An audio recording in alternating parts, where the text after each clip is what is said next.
everyone, and welcome back to RimWorld Ye Olde Knights, where we are beginning with all our sweet nobles and royalty laying sound in their beds, doing their best to stay warm, to try and make sure that their bellies are full and that they're eating, and to also try and stave off boredom throughout the winter by playing some hoopstone.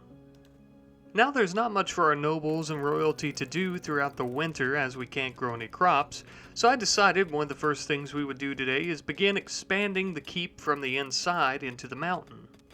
We would need the extra room for a growing population, and speaking of which, we had a lynx that actually self-tamed in the area. The sweet cuddly little creature I named Harry because, well, he's kind of fuzzy. We built Harry the lynx a beautiful little bed to lay in the king's chambers. He would be the king's lynx, then they would love each other. We also built the king and queen 2 end tables and a dresser. We would also dip into our vast stockpile of sandstone and marble blocks to add onto our walls for defense purposes. And I'll tell you, that happened just in the nick of time, because shortly after we added on to our walls, we had a group of outlanders who were coming to try and sack our keep. But there ain't nobody gonna sack this keep, baby. Our colonist Brex barely made it behind the wall just in the nick of time before the outlanders could get her, and thankfully she remembered to shut the door behind her. Well, since they couldn't sneak their way in, they had to go through our murder hall, which was a big mistake. It took them forever to actually make it through the murder hall because of the combination of big wooden barricades and mud, but by the time they finally made it to the end, they were extremely injured and they were met with a hail of gunfire. The ceaseless raids we continued getting from the Outlanders, the Pirates, the Empire faction on the planet really made me realize we need to up our defenses quite a bit.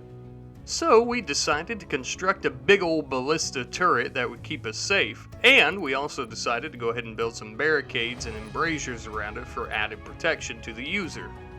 This was completed just in the nick of time, I might add, because now we had a vicious group of filthy ferals coming to attack us.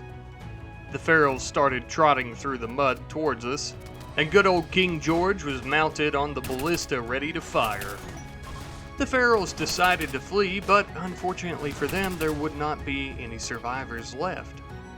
We also found these very strange rolled up substances that somewhat resembled tobacco, like on our medieval world before we came here, but they weren't quite tobacco.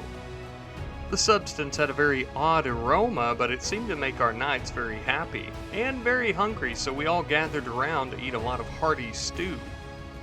It took a little while, but after our knights were no longer high as a kite, we decided to start carving out a section of our mountain and go ahead and make us a recreation room for some poker and billiards and all that great stuff. Maybe we could even bring some of those interesting feral cigarettes in there as well.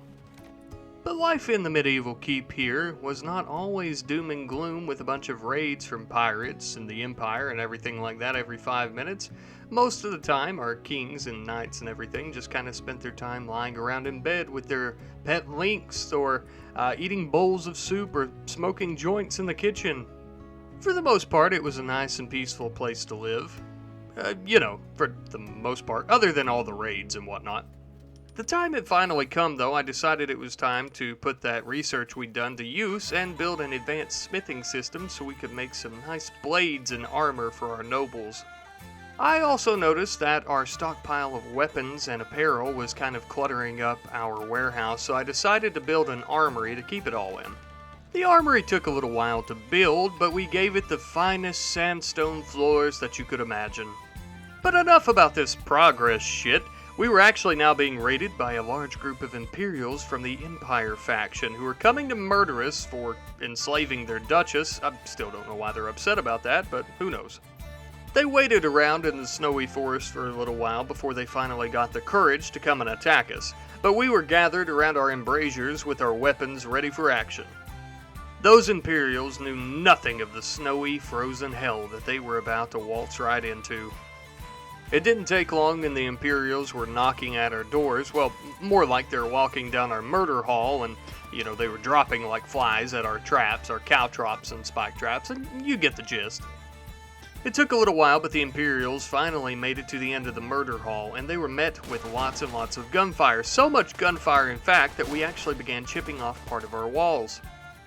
After we turned many of them into Swiss cheese, the surviving members decided to flee our murder hall, which was probably a good idea at this point. We did find one member of the Imperials who held a royal title in the Empire, so we decided to enslave them. The very next day, just after the raid had happened, we had a bunch of pirates in the nearby area who were using something called a psychic droner, some type of sorcery, no doubt. But we would deal with the pirates and their sorcery machine in the very near future. Right now, we had a project plan. I was going to build a giant monument for all our nobles to admire. The art of the monument apparently had something to do with a dragon eating a carrot. I'm not really sure, but everybody seemed to love it. We even allowed the enslaved members of the Empire to meditate in front of our beautiful monument of the dragon eating the carrot. We are just so kind and just so nice of us, really, isn't it?